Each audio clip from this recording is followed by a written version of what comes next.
So if you recall, we need to get the equation in slope-intercept form. So y equals mx plus b first before we can go ahead and graph it.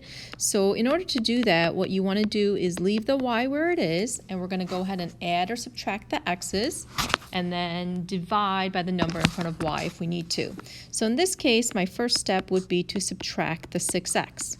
If I do that, I end up with 2y equals, these cannot be combined, so I'm going to leave it as negative 6x plus 8. And notice there's a 2 in front of the y, so I'm going to divide everything through by 2.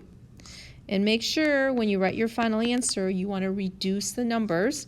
So negative 6 over 2 is negative 3x, and then 8 divided by 2 is 4. So the equation you're going to type in here is negative 3x plus 4. And then from there, we're going to graph it like we did in the previous slide. So we're going to start at our y-intercept, which is 4. And then remember your slope is really negative 3 over 1. So that means I'm going to move down 3 and then to the right 1.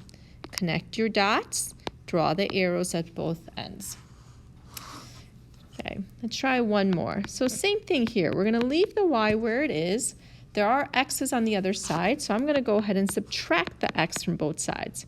Remember, we always look in front of the sign. So the x was positive, so I need to subtract it. Notice there's still a negative sign in front of the y. Again, these cannot be combined, so I'm going to leave it as negative x minus 3. But remember, when there's just a negative sign, it really means there's a negative 1. So we're going to have to divide everything through by negative 1. So I have y equals, a negative over a negative is a positive, and I really don't need to write the 1 on the bottom. If you do, it's not wrong. So it's really 1x over 1, and then a negative 3 divided by negative 1 is a positive 3. So this is my equation for the second one, x plus 3. And then if I wanted to graph it, I'm going to start at my y-intercept, which is 3.